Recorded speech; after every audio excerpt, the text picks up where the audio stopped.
The Circuit.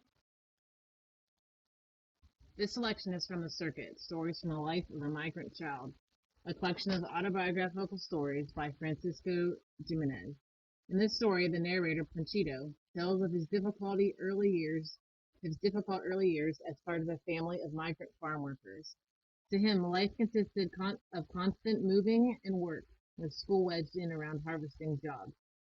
The circuit in the title refers to the path the migrant workers take every year to find jobs. It was that time of year. Ito, the strawberry sharecropper, did not smile. It was natural. The peak of strawberry season was over. In the last few days, the workers, most of them braceros, these are Mexican farm laborers who harvest crops, were not picking as many boxes as they had during the months of June and July. As the last days of August disappeared, so did the number of braceros. Sunday, only one, the best picker, came to work. I liked him. Sometimes we talked during our half-hour lunch break. That is how I found out he was from Jalisco, the same state in Mexico my family was from.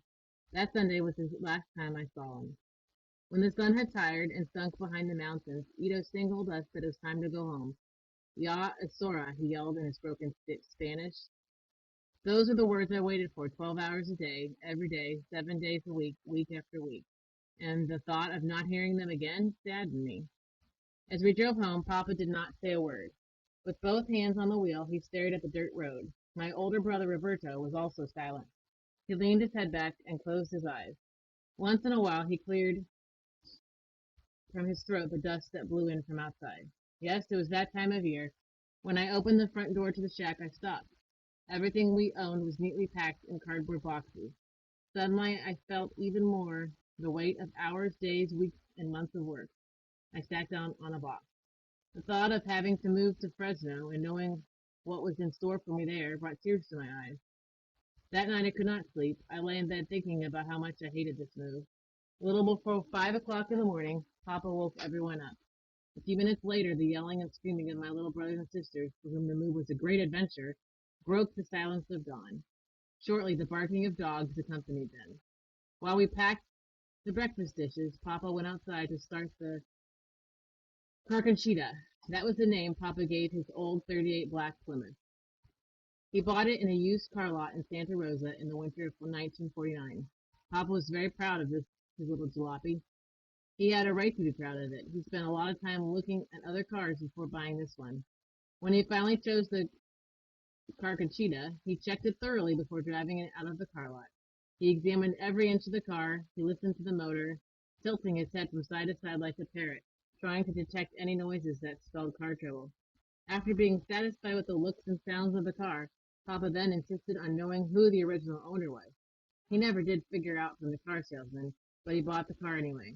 Papa figured the original owner must have been an important man, because behind the rear seat of the car he found a blue necktie. Papa parked the car out in front and left the motor running. Listo, he yelled. That's Spanish for ready. Without saying a word, Roberto and I began to carry the boxes out to the car. Roberto carried the two big boxes, and I carried the two smaller ones. Papa then threw the mattress on top of the car roof and tied it with ropes to the front and rear bumpers.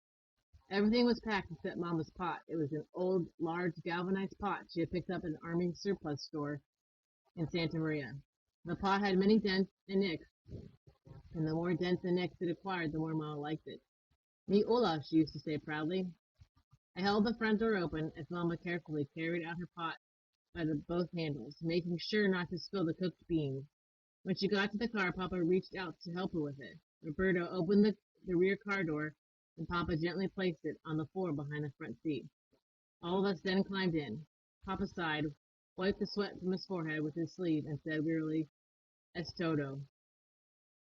As we drove away, I felt a lump in my throat. I turned around and looked at our little shack for the last time. At sunset, we drove into a labor camp near Fresno. Since Papa did not speak English, Mama asked the camp foreman if he needed any more workers. We don't need no more, said the foreman, scratching his head. Check with Sullivan down the road. Can't miss him. He lives in the big white house with a fence around it. When we got there, Mama walked up to the house. She went through a white gate, past a row of rose bushes, up the stairs to the front door. She rang the doorbell. The porch light went on, and a tall, husky man came out. They exchanged a few words. After the man went in, Mama clasped her hands and hurried back to the car. We have work. Mr. Sullivan said we can stay there the whole season, she said, gasping and pointing to an old garage near the stables. The garage was worn out by the years. It had no windows. The walls, eaten by termites, strained to support the roof full of holes. The dirt floor, populated by earthworms, looked like a gray road map. That night, by the light of a kerosene lamp, we unpacked and cleaned our new home. Roberta swept away the loose dirt, leaving the hard ground. Papa plugged the holes in the walls with old newspapers and tin can tops. Mama fed my little brothers and sisters. Papa and Roberto then brought in the mattress and placed it on the far corners of the garage. Mama, you and the little one sleep on the mattress. Roberto, Panchito, and I will sleep outside under the trees, Papa said. Early next morning, Mr. Sullivan showed us where his crop was, and after breakfast, Papa, Roberto, and I headed to the vineyard to pick. Around 9 o'clock, the temperature had risen to almost 100 degrees. I was completely soaked in sweat. My mouth felt as if I had been chewing on a handkerchief. I walked over to the end of the row, picked up the jug of water we had brought, and began drinking.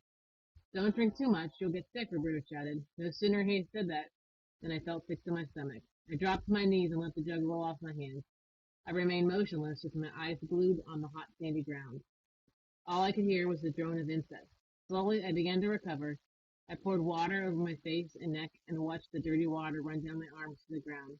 I still felt dizzy. Then we took a break to eat lunch. It was past 2 o'clock, and we sat underneath a large walnut tree that was on the side of the road. While we ate, Papa jotted down the number of boxes we had picked. Roberto drew designs on the ground with a stick. Suddenly, I noticed Papa's face turn pale as he looked down the road. Here comes the school bus, he whispered, loudly in alarm. Instinctively, Roberto and I ran and hid in the vineyards. We did not want to get in any trouble for not going to school. The neatly dressed boys, about my age, got off. They carried books under their arms. After they crossed the street, the bus drove away. Roberto and I came out from hiding and joined Papa. Ten tener cuidado, he warned us. That means Spanish for you have to be careful. After lunch, we went back to work. The sun kept beating down. The buzzing insects, the sweat, the hot, dry dust made the afternoon seem to last forever. Finally, the mountains around the valley reached out and swallowed the sun. Within an hour, it was too dark to continue picking. The vines blanketed the grapes, making it difficult to see the bunches. Vámonos, said Papa, signaling to us that it was time to quit work. Papa then took out a pencil and began to figure out how much we had earned our first day. He wrote down numbers, crossed them out, wrote down some more. Quince, he murmured. That means 15. When we arrived home, we took a cold shower underneath a water hose.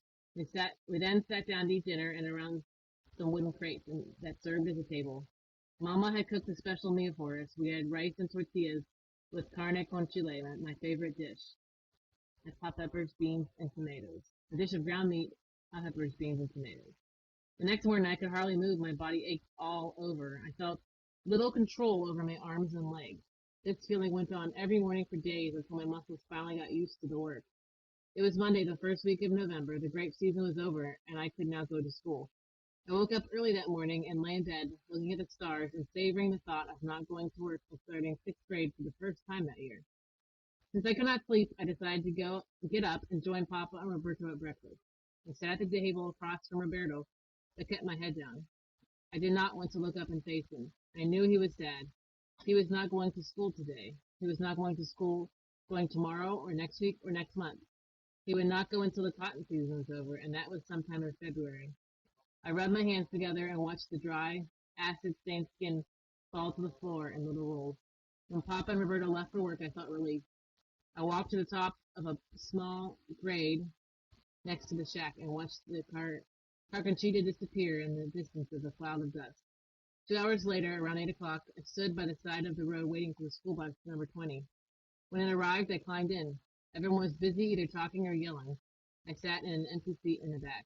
When the bus stopped in front of the school, I felt very nervous. I looked out the bus windows and saw boys and girls carrying books under their arms. I put my hands in my pants pocket and walked to the principal's office. When I entered, I heard a woman's voice saying, "May I help you?" I was startled. I had not heard English for months. For a few seconds, I remained speechless. I looked at the lady who waited for an answer. My first instinct was to answer her in Spanish, but I held back. Finally, after struggling for English words, I managed to tell her that I wanted to enroll in the sixth grade. After answering many questions, I was led to the classroom. Mr. Lima, the sixth grade teacher, greeted me and assigned me a desk.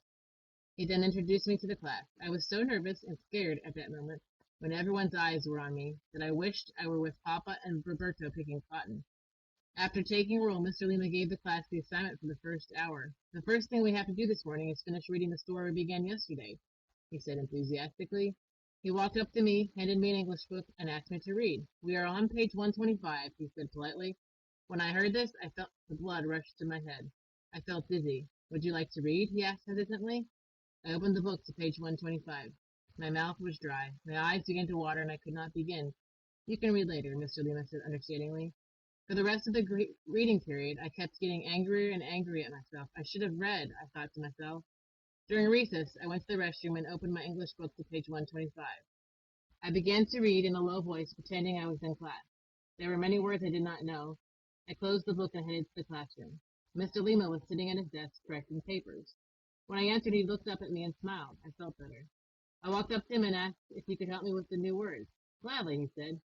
The rest of the month, I spent my lunch hours working on English with Mr. Lima, my best friend at school. One Friday during lunch hour, Mr. Lima asked me to take a walk with him to the music room. Do you like music? He asked as we entered the building. Yes, I like corridos, which is ballads, I answered. He then picked up a trumpet and blew on it and handed it to me. The sound gave me goosebumps. I knew that sound. I had heard it in many corridos. How would you like to learn to play it? He asked. He must have read my face because before I could answer, he added, I'll teach you how to play it during our lunch hours. That day, I could hardly wait to tell Papa and Mama the great news. As I got off the bus, my little brothers and sisters ran up to me. They were yelling and screaming. I thought they were happy to see me, but when I opened the door to our shack, I saw that everything we owned was neatly packed in cardboard boxes.